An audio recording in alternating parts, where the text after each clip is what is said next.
वो मुझे बदतरीन सिक्योरिटी वाली जेल में भेज देते हैं, रियासत वॉशिंगटन में। मैंने एक आदमी को देखा जो हमेशा मेरी तरफ देख रहा होता था। वो एक सफेद फार्म आदमी लग रहा था। उसकी लंबी मूछें थीं। वो सीधा मेरी तरफ आया। मैंने सोचा अच्छा वक्त आ गया है, और आखिर में मैं पलट गया और वो कहता है ओ नहीं, अस्सलाम वालेकुम। मैंने कहा क्या? और वो कहता है देखो दोस्त, अगर मैं तुम्हें जुम्मे की दावत दूं तो चलोगे? इमाम ने कुरान की तिलावत शुरू की तो मैं अगली सफ में गया। मैंने ऐसे किया और मैंने हट्टे कट्टे देव हैकल मर्दों को देखा, लेकिन जब वो अपने खालिक के सामने खड़े थे वो आजिज़ी में थे। अल्लाह ने मेरा दिल कब खोला तो वो लम्हा वो था जब उन्होंने सजदा किया। बस वही लम्हा मैंने कहा उमर, मैं आज मुसलमान हो जाऊंगा। अस्सलामु अलैकुम व रहमतुल्लाहि व बरकातुहू। बिस्मिल्लाह वस्सलातु वस्सलाम अला रसूलिल्लाह। मेरा नाम ज़ुबैर है। मेरा नाम मुनीर है और इसके साथ मेरी दूसरी वीडियो है। अल्लाह ताला ने कैसे ईसाई को मुसलमान बनाया। उसने इस्लाम के लिए $6 लाख को छोड़ा और अपने घर वालों को और अपने रिश्तेदार और अपने दोस्तों को छोड़ा। अल्लाह ताला ने उसको जेल के अंदर कैसे हिदायत दी। चलो वीडियो स्टार्ट करते हैं। अस्सलाम वालेकुम भाई अली, जो कि मालकी कलीग के नाम से भी जाने जाते हैं। हमारी दावत कबूल करने के लिए आपका बहुत बहुत शुक्रिया। हम आपको हमारे साथ देखकर बहुत खुश हैं और हमारी मेज़बानी के लिए आपका शुक्रिया। मैं ये पूछना चाहता हूँ कि भाई अली कौन है? क्या आप हमें अपनी ज़िंदगी के बारे में मुख्तसर तौर पर बता सकते हैं? मेरा नाम अली है। मेरी उम्र 51 साल है। मेरी पैदाइश और परवरिश जनूबी कैलिफोर्निया में हुई और हम इस वक्त ओक्लाहोमा शहर में रहते हैं। और मेरी परवरिश एक एवंजेलिकल मसीही के तौर पर हुई। मेरी जिंदगी के पहले 19 सालों में मैं 32 साल पहले 1991 में मुसलमान हुआ था। मैं एक ट्रक ड्राइवर हूँ और मैं जो करता हूँ वो ये है कि मेरे पास एक चैनल है, एक टिकटॉक चैनल जिसे मालकी क्लिक कहा जाता है, और मुझे तकरीबन 3,72,000 अफराद फॉलो कर रहे हैं और मैं इस पर तबलीग करता हूँ। मेरी नंबर 1 चीज जो मैं अपने चैनल के साथ करना चाहता हूँ, मुसलमानों को इस्लाम की तरफ वापस लाना है, क्योंकि बहुत से लोग वो ऐसा नहीं सोचते हैं कि वो इस्लाम के लायक हैं, क्योंकि वो इससे भटक गए हैं। और मैं उनसे कह रहा हूँ अल्लाह रहम करने वाला है, सो वापस आओ। चाहे आप नमाज नहीं पढ़ रहे या इस तरह से जिंदगी को नहीं गुजार रहे जिसकी आपको तवक्को है, कोई मसला नहीं, वापस पलट आओ। ईमान के हवाले से आपकी जिंदगी कैसी रही? मैं ईसाईयत और यीशु पर ईमान लाता था, खुदा और खुदा का बेटा होने के नाते, क्योंकि इसी तरह मेरी परवरिश हुई। वो कौन सी चीज थी जिसने आपको मजबूर किया कि अपने अकायद पर सवाल उठाएं? मुझे लगता है कि मुझे शुरू से ही शुरू करना चाहिए, मेरे एवंजेलिकल के सफर के आगाज से। तो क्या हुआ था कि जब मैं 1 साल का था तो मेरे वालिदैन ने तलाक ले ली। तब वो बहुत जवान थे। मैं अपनी माँ के साथ रहता था। चनाचे एक मौसम गर्मा में मैं अपने वालिद से मिलने गया तो उन्होंने कहा हम चर्च जाएंगे। वहां मेरी माँ के साथ हम कभी चर्च नहीं गए। शायद क्रिसमस, शायद ईस्टर, साल में 2 बार, या हमारी जिंदगी में कुछ बुरा हो तो तभी हम गिरजा घर जाएंगे, राइट। लिहाजा इस बार मुख्तलिफ था। जब मैं अपने वालिद से मिलने गया तो उन्होंने मुझे बताया कि उसने अपनी जिंदगी मसीह को दे दी है, और ये कुछ ऐसा है जो मैंने अपनी जिंदगी में कभी नहीं सुना था। मसीह को अपनी जिंदगी देने का क्या मतलब है? और वो यीशु के खून के बारे में बात करने लगे। मैं बच गया हूँ और ये और वो, और मैं 7 साल का हूँ। मैं एक 7 साल का लड़का हूँ जो सोच रहा हूँ वो किस बारे में बात कर रहे हैं। और इस तरह मेरे वालिद ने कहा मैं तुम्हें दिखाता हूँ कि मैं किस बारे में बात कर रहा हूँ। इसलिए हम चर्च चले गए और चर्च के अंदर दाखिल होने से पहले ही हम दरवाजे के बिल्कुल बाहर थे और मैंने चीखने और चिल्लाने की आवाज सुनी और मौसीकी और रोना। असल में मैं चर्च से बाहर भाग गया। मैंने कहा ये मुझे डरा रहा है, ऐसा कोई रास्ता नहीं है कि मैं अब इस सब का हिस्सा बन सकूं। इसलिए मेरे वालिद ने मेरा पीछा किया, नहीं नहीं नहीं ये और उन्होंने मुझे समझाया कि वो क्या कर रहे हैं। लेकिन मैं 7 साल की उम्र में मैं इसे कभी नहीं समझ पाया। मैंने पहले दिन से ही हमेशा खुदा पर यकीन किया। मैंने अपनी जिंदगी में कभी भी ये नहीं सोचा अगर खुदा ना होता तो क्या होता। मेरे दिल में ये कभी नहीं आया। मैं बाइबल पढ़ रहा हूँ और मैं जैकब के बारे में एक खास आयत पढ़ रहा था। जैकब कहते हैं, पहली आयत जो मैंने पढ़ी वो ये थी, कोई इंसान खुदा को देखकर जिंदा नहीं रह सकता। और मैं सोच रहा हूँ लेकिन लोग यीशु को खुदा कहते हैं और सबने यीशु को देखा और यीशु को देखते हुए कोई नहीं मरा। तो ये आयत थी, कोई इंसान खुदा को देखकर जिंदा नहीं रह सकता। मैंने एक और आयत की तरफ सफा पलटा, जैकब की एक और कहानी। जैकब न सिर्फ खुदा को देखता है, वो खुदा से लड़ रहा है। वो एक रेसलिंग मैच है, उसके ईरान पर खुदा है और खुदा से कहता है मैं तुम्हें उस वक्त तक जाने नहीं दूंगा जब तक तुम मुझे बरकत ना दो। ठीक है, 1 मिनट ठहरो। तुमने सिर्फ इतना कहा था कि अगर तुम खुदा को देखो भी कि उसके बाद कोई इंसान जिंदा नहीं रह सकता। ठीक है, तो जैकब इसके बाद वहां क्यों जिंदा है और खुदा की एक शक्ल क्यों है जिसे आप पकड़ सकते हैं? और क्यों खुदा जो हर चीज पर कादिर है कि जैकब को पीछे नहीं हटा सका? कहानी आगे बढ़ती रहती है। तो मैंने क्या किया? 14 साल की उम्र में मैंने अपना हाथ उठाया। पादरी आया और कहा, मैं तुम्हारी कैसे मदद कर सकता हूँ? मैंने उसे 2 आयतें दिखाई और उसका रद्द-ए-अमल ये था, मुझे ये भी मालूम नहीं था कि ये बाइबल में है। मैंने हैरानी से कहा, क्या? लेकिन आप बाइबल के पादरी हैं, आप वो हैं जो आपको होना चाहिए, हमें बाइबल सिखाने वाला। और बतौर एक 14 साल लड़के के मैंने उससे पूछा, मैं इसे कैसे दुरुस्त करूं? मैं इसका मतलब कैसे समझूं? मैं बतौर एक मसीही इस तजाद को पढ़ने के बाद इस पर यकीन करते हुए कैसे जिंदगी गुजारूं? और फिर उसके बाद आपकी जिंदगी कैसी गुजरी? इस्लाम की तरफ आपका सफर कैसे शुरू हुआ? मैं अपने वालिद के घर से दूर चला गया, मेरी माँ के साथ वापस। और इसका मतलब यह है कि अमली तौर पर कोई मजहब नहीं, बुनियादी तौर पर आप जो चाहें करें। इसके बाद क्या हुआ? मैंने सिर्फ खुदा पर ईमान रखते हुए जिंदगी गुजारी, लेकिन ना ही ईसाईयत में ना ट्रिनिटी में यसू के खुदा या खुदा के बेटे होने में यकीन रखा। और मैं बिल्कुल बेखुद हो गया और मैं बुरे लोगों के ग्रुप के इर्द गिर्द पहुंच गया। मैं बेमकसद भटक रहा था। मेरे पास कोई अखलाकी रहनुमाई नहीं थी, क्योंकि कोई भी मजहब या खास तौर पर ईसाईयत खुद को साबित नहीं कर सकी। और मैं बस इस बात पर कायम रहा। आप इसे तौहीद कह सकते हैं, हिदायत के बगैर, रहनुमाई के बगैर। इसी तरह मेरी जिंदगी गुजरी। लिहाजा मैं उन लोगों के इर्द गिर्द आ गया और मैं 19 साल का था। और एक रात हम कुछ ऐसा कर रहे थे जो हमें नहीं करना चाहिए था। और मेरे एक नाम निहाद दोस्त ने कहा, मैं एक ऐसी जगह जानता हूँ जिसे हम लूट सकते हैं, लिहाजा हर किसी को अपनी पिस्तौल मिल जाती है और हम चलते हैं। अब यहाँ याद रखने वाली अहम बात यह है कि मेरे पास नौकरी थी, मेरे अकाउंट में पैसे थे, मुझे चोरी करने की जरूरत नहीं थी। लेकिन मेरी जिंदगी में कुछ कमी थी। मेरी जिंदगी में कोई खुदा नहीं था। मेरी जिंदगी बेतरतीब थी, मैं ऐसा ही कहूंगा। और मैंने ये किया। अगर किसी ने मुझसे पूछा तुमने क्यों डकैती की, असले के साथ डकैती, मैं कहूंगा बस एक एक्साइटमेंट, क्योंकि मैं खाली था, मैं अंदर से खोखला था। मुझे कोई रहनुमाई नहीं कर रहा था, कोई नतीजा नहीं था, कोई ईमान नहीं था। मैं बस जैसे तैसे जिंदगी गुजार रहा था। और इस तरह हमने डकैती की। 24 घंटे बाद हमें गिरफ्तार कर लिया गया। मैं पहले गिरफ्तार नहीं हुआ था और ना ही मैंने कभी जेल देखी थी। टूवर्ड्स इटर्निटी में हमें आपकी सपोर्ट की जरूरत है। ये खैराती इदारा है जिसका मकसद इस्लाम का पैगाम 10 जबानों में पूरी दुनिया तक पहुंचाना है। इसकी सपोर्ट करके आप जरिया बन सकते हैं लोगों के इस्लाम कबूल करने का, हराम चीजों को तर्क करने का, नमाजी बनने का, हिजाब पहनने, कुरान पढ़ना, सीखने और बहुत से नेक कामों का। और आप इन तमाम नेक कामों के अजर में हिस्सादार होंगे इंशाअल्लाह ताला। टूवर्ड्स इटर्निटी को अतियात जमा करवाएं और इस सुनहरे मौके को जाया ना करें। ना ही मेरे पास पिस्तौल या बंदूक थी, ना ही मैंने किसी को यरगमाल बनाया या बंदूक तानी। मैंने सिर्फ कंप्यूटर, जेवरात और पैसे गाड़ी में लोड किए। चनाचे वकील मेरे पास आया और कहा, आपको तकरीबन 8 से 10 साल अंदर रहना होगा। तुम क्या बात कर रहे हो? ज्यादा से ज्यादा सिक्योरिटी जेल, 8 से 10 साल। मैं बदमाशों के साथ घूमता फिरता रहा, हैवानों के साथ, और मैं खुद एक जानवर ही तो था। मुझे अब कोई परवाह नहीं थी। मुझे सिर्फ अपनी जिंदगी में कुछ चाहिए था जो इस खला को मुकम्मल कर सके। उन्होंने मुझे ग्लैडिएटर स्कूल भेज दिया, बदतरीन, सबसे ज्यादा सिक्योरिटी वाली जेल रियासत वॉशिंगटन में। इस जेल का नाम वाला वाला था। तो जिस दिन मैं वाला वाला में दाखिल हुआ, मैं डर गया। मैं 19 साल का था। मैं अपनी जिंदगी में कभी जेल नहीं गया था। मैं जेल के कल्चर को नहीं जानता था। मैं खो गया था। सबसे ऊपर सुपरमैक्स होता है और उसके बिल्कुल नीचे सख्त सिक्योरिटी। सुपरमैक्स दहशतगर्दों के लिए है, सीरियल किलर्स और इस तरह के लोगों के लिए। लिहाजा उन्होंने मुझे ज्यादा से ज्यादा सिक्योरिटी में रखा, वाला वाला जेल में। तो पहले दिन जब मैं जेल गया, व्हाइट आर्यन ब्रदरहुड, ये एक जेल गैंग है, मेरे पास आया और कहा, ठीक है, तुम मुझे सफेद लग रहे हो, क्या तुम मुकम्मल तौर पर सफेद हो? मैंने कहा, मैं जैसे शायद मेरे 1 या 2 सफेद फार्म दोस्त थे, उनमें से ज्यादातर फिलिपाइनी या स्याह फार्म या हिस्पानवी थे। ये सवाल मेरे लिए अजीब था, लेकिन मैंने जवाब दिया, हाँ, मैं मुकम्मल सफेद हूँ, यकीनी तौर पर। उसने कहा, ठीक है। और इस तरह उसके साथ 3 और लोग भी थे और उन्होंने मेरे कंबल और मेरे तौलिए ले लिए और मेरे लिए सब कुछ मेरे सेल में ले गया।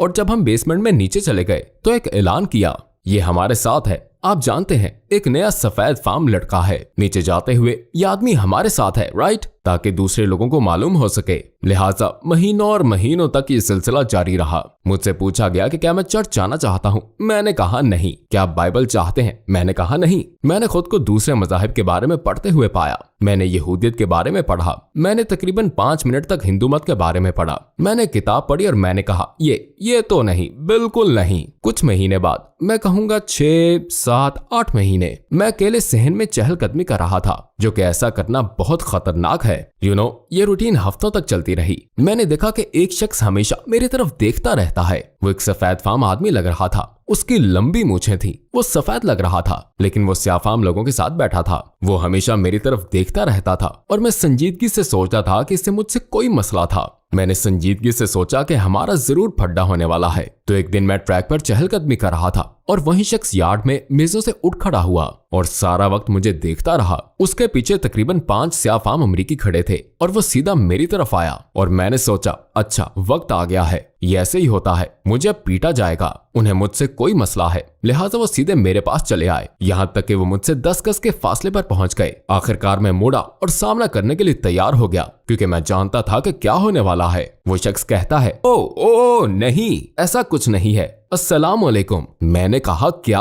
और उसने उसके पीछे देखा और कहा ओके, ये अच्छा नहीं लग रहा। मेरे पीछे हट्टे कट्टे आदमी हैं और हम एक आदमी पर हमला कर रहे हैं। उसने कहा मैं सिर्फ आपसे 1 मिनट बात करना चाहता हूँ। और मैंने कहा जब तक कि आप अकेले हो ठीक है। और उसने कहा माय बैड, ये गलत लग रहा है और हमारा आपसे अप्रोच का तरीका गलत था, हम माजरत ख्वाह हैं, ये हमारी गलती है। और फिर हम साथ साथ ट्रैक पर चहलकदमी करने लगे और मुझे पता चला कि उसका नाम उमर था और ये कि उसका ताल्लुक तुर्की से था। सो के आप पहले शख्स हैं तुर्की से जिससे मेरी मुलाकात हुई है। उसने कहा तुम इस्लाम के बारे में क्या जानते हो? और मुझे बिल्कुल अंदाजा नहीं था कि ये लफ्ज क्या है। और मैंने उससे कहा इस्लाम आप अंग्रेजी में कैसे कहते हैं? उसने कहा कि इस्लाम एक दीन है। मैंने कहा ओ मुझे ये मालूम नहीं था। उसने मुझे बताया कि इस्लाम क्या है और हम बातें करते रहे और करते रहे। आखिरकार एक दिन वो एक किताब लेकर आया और उसे तौलिए में लपेटा हुआ था और उसने संजीदा लहजे में कहा देखो यार, मैं तुम्हें एक किताब देने जा रहा हूँ, लेकिन आपको इस बात को यकीनी बनाना होगा कि आप इसे साफ रखें और आप इसकी तौहीन नहीं करेंगे, आप इसे जमीन पर नहीं गिराएंगे, ठीक? क्या मुझे जबान देते हो?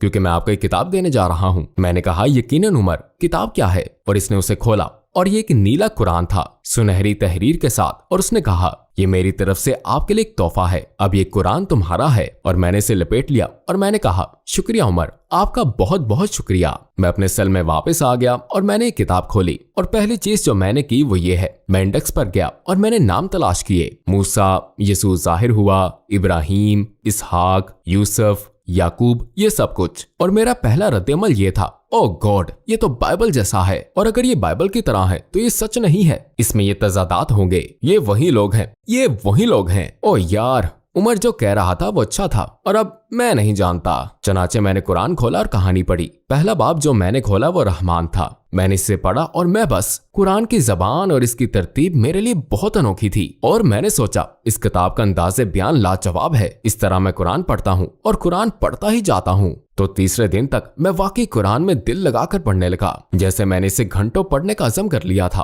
तो हुआ यह कि मेरे सेलमेट ने कहा यार क्या तुम डिनर करने नहीं जा रहे? मैंने कहा डिनर? और मैंने अपने कुरान से सर ऊपर उठाया। मैंने कहा डिनर? और उसने कहा हाँ, तुम सुबह से किताब पढ़ रहे हो, तुम डिनर करोगे या नहीं? मैंने कहा हाँ, शायद मुझे करना चाहिए। मैंने कुरान बंद किया और मैं चला गया और मैंने सोचा वाह, मैं वाकई इस किताब में मगन हो गया हूँ। क्यों?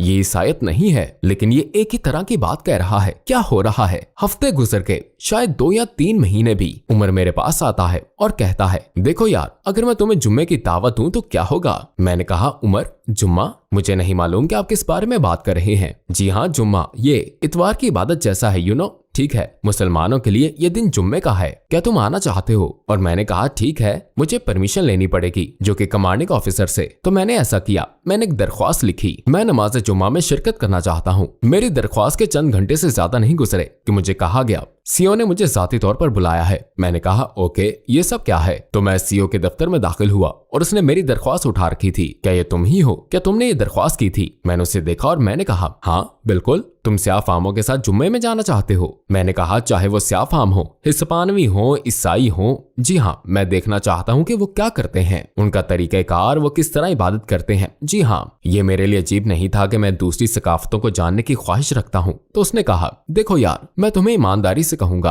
अगर तुम जाना चाहते हो और उनके साथ रहना चाहते हो, और उसने उन्हें एन लफ्ज के साथ पुकारा, अगर तुम उन लोगों के साथ जाना चाहते हो तो एक बात जान लो, जब वो तुम पर हमला करेंगे और जब वो तुम्हें मारेंगे, हम तुम्हारी हिफाजत नहीं करेंगे। मैं अपने मुहाफिजों को आपके लिए वहां नहीं भेजूंगा अगर तुम्हें इन एन लोगों के साथ जाना है। और मैंने सिर्फ इतना कहा हाँ, हर सूरत में मैं जाना चाहता हूँ। उसने बस दस्तखत कर दिए और कहा, तुम्हारी मर्जी, लो जाओ जुम्मे पर। मुझे कभी भी स्याफाम लोगों, हिस्पानवी लोगों या किसी और से खौफ नहीं रहा था, खासतौर पर मजहबी लोगों से। मुझे सिर्फ जानना था। तो बतौर एक ईसाई मेरी पहले जुम्मे की नमाज एक ईसाई की हैसियत से थी, ना कि बतौर मुसलमान। और फिर यहाँ मैं था, एक सफेद फाम आदमी स्याफाम लोगों में घिरा हुआ, और एक तुर्क शख्स जो महीनों से मुझे दीन की दावत दे रहा था। और पहली चीज जिसका मैंने तजर्बा किया जुम्मे में, वो अजान थी।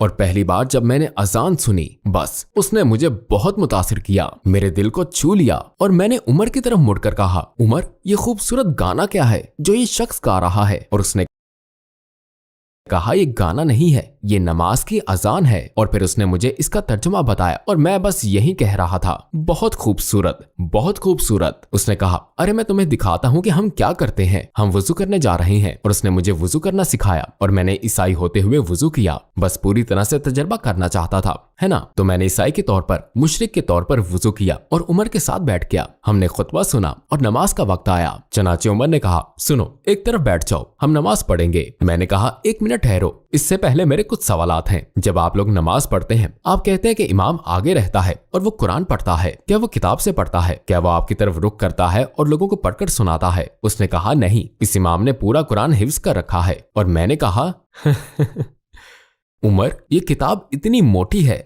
जो तुमने मुझे दी थी, उसने सारी बात याद कर ली है? उसने कहा, हाँ, और लाखों मुसलमानों ने इसे हिफ्ज किया है, 7 साल, 10 साल, 12 साल की उम्र से, औरतें, मर्द, सब। और मैंने सोचा, वाह, और मेरे दिमाग में सब कुछ घूम रहा था, ये लोग मुख्तलिफ हैं, वो हमें नमाज की तरफ बुला रहे हैं, एक खूबसूरत खूबसूरत आवाज में। ये लोग अपने हाथ, अपनी कोहनियां, अपने बाजू, अपना चेहरा, अपने पांव धोते हैं खुदा की इबादत करने से पहले। हमने ऐसा कभी नहीं किया। हमने ईसाई होते क्यों नहीं किया? यूनो के हमारे पास ऐसा कुछ नहीं था। हमारे चर्चिस में गिटार और ड्रम और गाने क्यों थे? हम ये खूबसूरती क्यों नहीं अपना सके? ये सब इतना खूबसूरत था और ये हमेशा मुझे कुदरती लगा, बिल्कुल नॉर्मल। एक ईसाई होते हुए जुम्मे में शामिल होना मुझे घर जैसा महसूस हुआ, हालांकि मैं मुसलमान भी नहीं था। तो उमर ने कहा, सुनो, ठीक है, यहाँ खड़े हो जाओ या यहाँ बैठ जाओ। हम कतारों में खड़े होने लगे हैं और हम नमाज पढ़ेंगे और फिर हम बाद में बात करेंगे। अगर आपका कोई सवाल हो तो आप पूछ सकते हैं। मैंने कहा, बहुत अच्छा। उन्होंने नमाज शुरू कर दी। इमाम ने कुरान की तिलावत शुरू की और मैंने सोचा, वो सिर्फ पढ़ नहीं रहा, वो तिलावत कर रहा है। ये लोग एक दूसरे से मोहब्बत करते हैं और एक दूसरे को नमाज की दावत देते हैं। लेकिन अगर कोई मुझसे जानना चाहे कि अली, आपका दिल कैसे बदला, ये कब हुआ, ये कैसे हुआ, ऐसा क्यों हुआ, आसान है, मैं बताता हूँ। इन सब बातों के साथ जो मैंने पहले जिक्र की, अजान, कुरान का हिफ्ज करना, ये सब बातें, जो चीज मुझे सबसे ज्यादा मुतासिर करती थी, वो चीज जिसने मेरा दिल बदला। मैं अपनी जगह से उठा। शायद मुझे ऐसा नहीं करना चाहिए था। उसने मुझे वहीं रुकने को कहा था, लेकिन मैं तजर्बे के लिए वहां था। मैं सब कुछ जानना चाहता था, तो मैं अगली सफ में गया और मैंने ऐसे किया। मैंने नमाज की पहली सफ की तरफ देखा, क्योंकि मैं देखना चाहता था कि ये सब हकीकी है, क्या ये उन लोगों के साथ हकीकत में है, इबादत करते वक्त वो कैसे नजर आते हैं। और मैंने हट्टे कट्टे देव हैकल मर्दों को देखा, लेकिन जब वो अपने खालिक के सामने थे, वो आजिज़ी में थे और उनकी सारी अकड़ खत्म हो चुकी थी। आंखें झुकी हुई थीं, अपने खालिक के साथ मुकम्मल आजिज़ी में। और मैं बस इस तरह वहां खड़ा था और उन्हें देखकर मैंने कहा, वाह। लेकिन अगर कोई जानना चाहे कि वो लम्हा कब था जब अल्लाह ने मेरा दिल खोला, तो वो लम्हा वो था जब उन्होंने सजदा किया। जब उन्होंने सजदा किया और मैंने उन्हें देखा, अजान दी, वुजू किया, कुरान की तिलावत की, आजिज हो गए और फिर अपना चेहरा जमीन पर रख दिया। बस वही लम्हा था, वही लम्हा था, वही लम्हा था जब मैंने कहा, ये लोग आम नहीं हैं। और मैंने अपनी जिंदगी में कभी खुदा की इबादत इस तरह नहीं देखी आज तक। उन्होंने सब कुछ किया है जैसा कि मैंने कहा, अजान, वुजू, कुरान की तिलावत, और फिर वो इबादत कर रहे थे। बस यही। मैंने कहा, उमर, मुझे आज ही मुसलमान बनना है और तुम्हें बस, मुझे नहीं मालूम कि दुनिया में कोई और सफेद फाम मुसलमान है या नहीं, लेकिन आज तुम्हें मेरे लिए खसूसी तौर पर कुछ करना होगा। मैं यहाँ से नहीं जाऊंगा जब तक तुम मुझे मुसलमान बनने का तरीका नहीं सिखाते। मैं आज मुसलमान हो जाऊंगा। मुझे नहीं मालूम था कि दुनिया में और भी सफेद फाम मुसलमान हैं। मैंने सोचा कि ये सिर्फ क्योंकि मैंने सिर्फ यहाँ स्याह फाम लोगों को और एक तुर्क शख्स को बतौर मुसलमान देखा था। मैं इस्लाम को बिल्कुल नहीं जानता था। और उसने खुद अपना सर झुका लिया और रोने लगा उमर, और उसने कहा, सुभान अल्लाह, सुभान अल्लाह, यकीनन तुम मुसलमान हो सकते हो। और उस दिन जुम्मे को 1991 में मैंने कहा, अशहदु अल्ला इलाहा इल्लल्लाह वहदहु ला शरीका लह व अशहदु अन्ना मुहम्मदन अब्दुहु व रसूलुह, और मैं मुसलमान हो गया। तो जब आपने कलमा पढ़ा तो आपको कैसा महसूस हुआ? क्या आप हमें उन लम्हात में ले जा सकते हैं?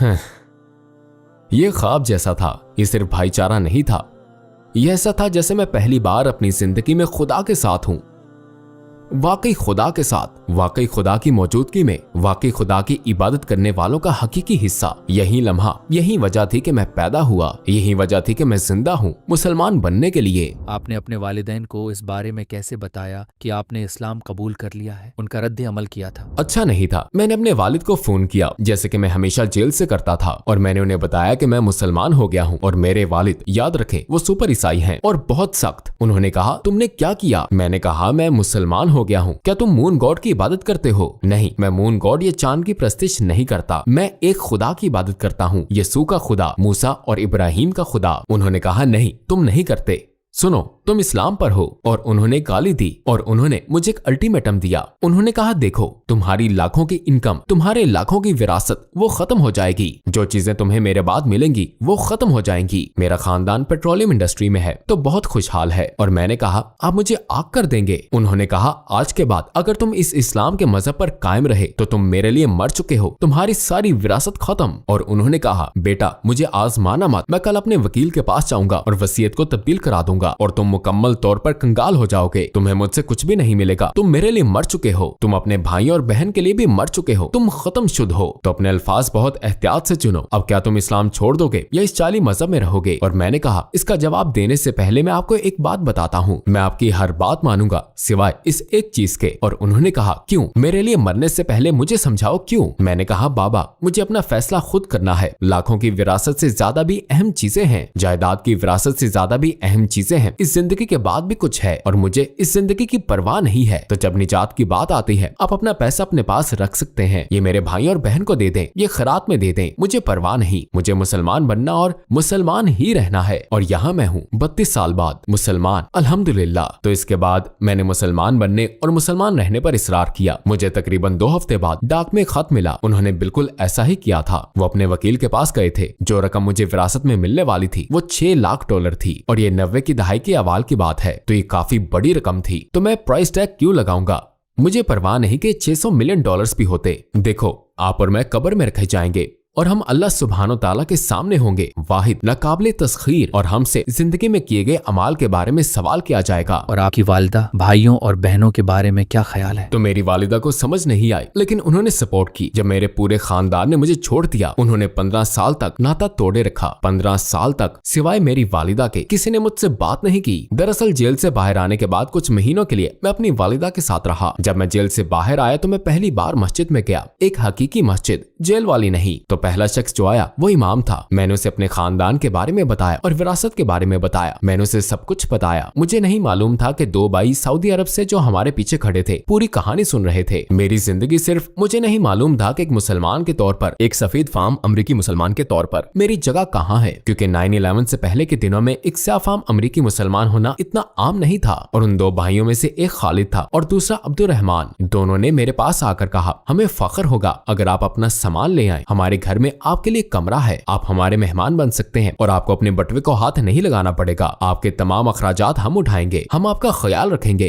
हम आपको इस्लाम सिखाएंगे, सब कुछ। और मैंने कहा, बिल्कुल ठीक है। और मैं खालिद और अब्दुल रहमान के साथ रहने लगा। उन्होंने मुझे इस्लाम सिखाया, उन्होंने मुझे रहने को जगह दी। मुख्तसर कहानी, 1 साल बाद मैं अपने पैरों पर खड़ा हो गया और मैंने अपना अपार्टमेंट ले लिया। खालिद और अब्दुल रहमान वापस सऊदी अरब चले गए और जब वो सऊदी अरब वापस गए, किसी ने कहा, क्या तुम जानते हो कि दोनों कौन थे? मैंने कहा, हाँ, खालिद और अब्दुल रहमान। उसने कहा, लेकिन क्या तुम जानते हो ये कौन है? मैंने कहा, तुम किस बारे में बात कर रहे हो? ये दोनों लोग जिनके साथ तुम 1 साल से रह रहे हो वो नबी सल्लल्लाहु अलैहि वसल्लम के खानदान से हैं और तुम बुनियादी तौर पर अहले बैत के मेहमान रहे हो और तुमने उनके साथ रहकर अपना इस्लाम सीखा। और मुझे अंदाजा नहीं था कि मैं उनके साथ रह रहा हूँ, लेकिन वो सबसे ज्यादा मुहज्जब, सबसे ज्यादा ख्याल रखने वाले, सबसे ज्यादा रहमदिल लोग थे जिनसे मैंने मेरी जिंदगी में आज तक कभी मुलाकात की है। और मैं सारा वक्त उनके साथ रहता था और ये मेरे लिए सिर्फ अल्लाह की तरफ से एक तोहफा था। लेकिन मुझे बाद में पता चला, मुसलमान होने के बाद आपने ईसाईयत में और कौन से तजादात पाए? सबसे बड़ा तजाद खुद बाइबल ही है, पूरी की पूरी। क्यों? ईसाई अकीदा कहता है कि आपको अपनी जबान से इकरार करना होगा कि यीशु मसीह ने आपके गुनाहों के लिए जान दी,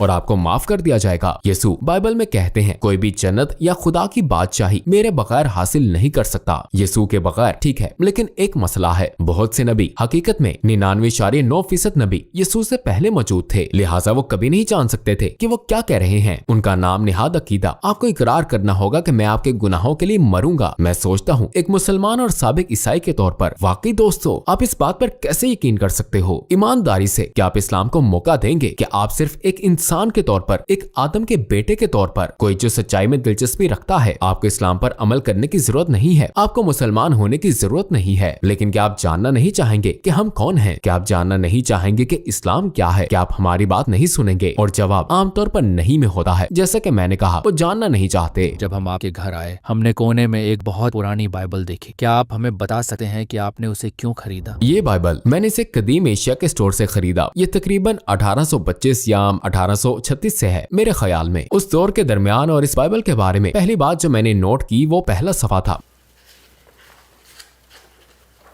ये फलस्तीन का नक्शा है, इसराइल का नहीं, जो निहायत दिलचस्प बात है। एक और दिलचस्प बात यह है कि मैंने आयात को देखा। मेरी पसंदीदा आयात में से एक मैथ्यू 7 है, आयात 21-23, और उनमें से कुछ और आयात गायब हो चुकी हैं। वह वहां नहीं है। मैंने उन्हें तलाश किया और वो वहां नहीं है। ये तमाम आयात किस बारे में है? ये आयत है मैथ्यू 7 आयत 21। बहुत से लोग मुझसे कहेंगे, और ये यीशु बात कर रहे हैं, और ये इस आयत के मुतालिक एक और बड़ा नुक्ता है, और ये ईसा अलैहिस्सलाम बोल रहे हैं। उस दिन बहुत से लोग मुझसे कहेंगे, खुदावंद खुदावंद। यीशु ने कहा उन्हें खुदा कहकर पुकारेंगे, ए खुदावंद, हम तेरे नाम से दुआ करते थे। यीशु के नाम पर, हम तेरे नाम पर मौत से करते थे, और हम तेरे नाम पर शैतानों को निकाला करते थे। यीशु के नाम पर, खुदा के नहीं। यीशु ने क्या कहा? मुझसे दूर हो जाओ ए बदकार लोगो, ए बेकानूनो, ए जालिमो, गुनाह करने वालों, मुझसे दूर हो जाओ। ये क़यामत के दिन यीशु हैं अपने ही लोगों से नफरत करते हुए। क्यों? क्योंकि उन्होंने वाहिद खुदा की इबादत नहीं की। उन्होंने सब कुछ यीशु के नाम से कहा। ईसाइयों के पास इसका जवाब है, और मसीही कहते हैं, लेकिन एक मिनट इंतजार करो, ये झूठे नबियों के बारे में बात कर रहे हैं। आपका मतलब पौल है जिसने ईसाईयत इजाद की। आपका मतलब पौल है, ठीक है, जब आप झूठे मसीही कहते हैं। लेकिन दिलचस्प बात यह है कि यीशु अलैहिस्सलाम ने कहा तुम ला कानूनियत के मजदूर हो। लेकिन अगर आप यीशु के नाम से दुआ कर रहे हैं, और आप यीशु के नाम पर मौत से कर रहे हैं, और यीशु के नाम पर शैतानों को निकाल रहे हैं, और यीशु अब भी कह रहे हैं तुम कानून शिकन हो, तुमने मेरा कानून तोड़ा, तुम मुझे खुदा क्यों कहते हो, मेरे नाम पर दुआ क्यों करते हो, कोई शरीक नहीं है। सुनो इसराइल, खुदावंद तुम्हारा खुदा एक है, ना तीन में एक, ना एक में तीन, ना बाप बेटा रूहुल कुद्स। ईसाईयत क्यों इतनी पुरस्रार और उलझन का शिकार है? यहूदी कहते हैं कि ए इसराइल सुनो, तुम्हारा खुदा एक है। मुसलमान ला इलाहा इल्लल्लाह कहते हैं। मसीही कहते हैं यीशु ने कहा मैं वही हूँ जो मैं हूँ। यीशु बाइबल में क्यों नहीं कहते मैं खुदा हूँ, मेरी इबादत करो, मैं एक हूँ, मैं यीशु हूँ, मेरी इबादत करो? ये कभी नहीं होता। लेकिन जैसा कि मैंने इस इंटरव्यू से पहले आपसे कहा था, जितना ज्यादा आप इस किताब को पढ़ेंगे उतना ही ये नामुमकिन है कि आप ईसाई हो और अपने आप को यीशु अलैहिस्सलाम का पैरोकार कहलाएं। नामुमकिन। और आपके वालिद के साथ ताल्लुकात का क्या हुआ? उन्होंने 15 साल बाद आपसे बात कैसे शुरू की?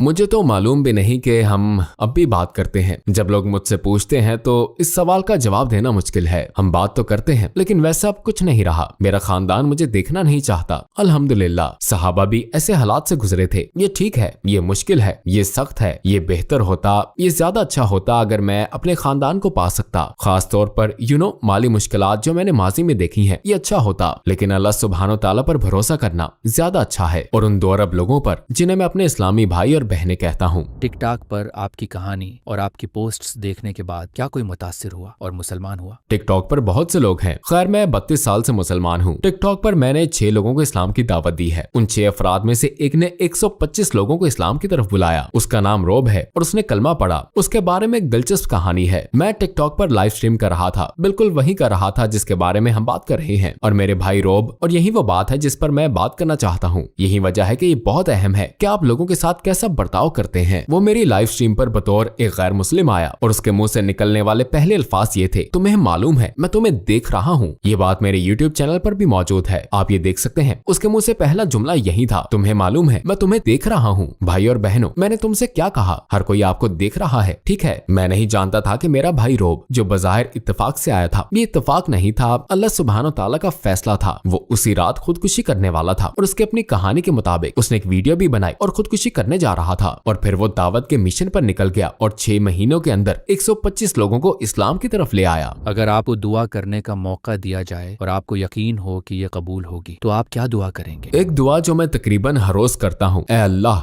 फलस्तीनी अवाम को फतह अता फरमा। ए अल्लाह हमें फायदेमंद इल्म पर मुत्तहिद कर, खास तौर पर फलस्तीनी लोगों के लिए, यूक्योर के लोगों के लिए, हर मुसलमान के लिए जो दुनिया भर में मसलूम है। मैं अल्लाह सुब्हानो तआला से उनकी रिहाई की दुआ करता हूँ। न सिर्फ रिहाई बल्कि उनको उनके जालिमों और जाबरों पर फतह दे जो उन पर मुसल्लत है। यही मेरी ख्वाहिश है। आपने कभी ख्वाब में नबी मोहम्मद सल्लल्लाहु अलैहि वसल्लम को देखा है? 2 बार अल्हम्दुलिल्लाह। और ख्वाब में मैं रेत में चल रहा था, एक हवादार रास्ते पर जिसके ऊपर चट्टानें थी, और मैंने अपने घुटने के बराबर सतह पर देखा और एक कदम का निशान देखा। और मैंने कहा कितना अजीब है कि पत्थर में कदम का निशान है। और मैंने ख्वाब में ऊंची आवाज में कहा, यहाँ किसने रखा, ये किसका कदम है? और मैंने अपने पीछे से एक आवाज सुनी, ये तुम्हारे बाप इब्राहिम के कदमों के निशान है। मैंने कहा कि मेरे बाप का नाम इब्राहिम नहीं है। आवाज आई, नबी इब्राहिम। और मैंने पलट कर देखा और सुभान अल्लाह वही थे, रसूलुल्लाह सल्लल्लाहु अलैहि वसल्लम। और जैसे ही मैं उनके पास पहुंचा, मैंने घुटनों के बल गिरकर उन्हें गले लगाना चाहा, लेकिन ख्वाब खत्म हो गया। तो मैं इस ख्वाब से बेदार हुआ, उन्हें दोबारा ख्वाब में देखने की ख्वाहिश के साथ। और कई साल बाद मैंने देखा और मैं सहरा में था और मैंने दूर से देखा। आप सल्लल्लाहु अलैहि वसल्लम ने मेरा हाथ पकड़ा और कहा, मैं चाहता हूँ कि तुम दूसरे लोगों से मिलो। और आप सल्लल्लाहु अलैहि वसल्लम बैठ गए और मैं आप सल्लल्लाहु अलैहि वसल्लम के बगल में बैठ गया। फिर आप सल्लल्लाहु अलैहि वसल्लम ने फरमाया, अब देखो ये अबू बकर सिद्दीक हैं। फिर फरमाया,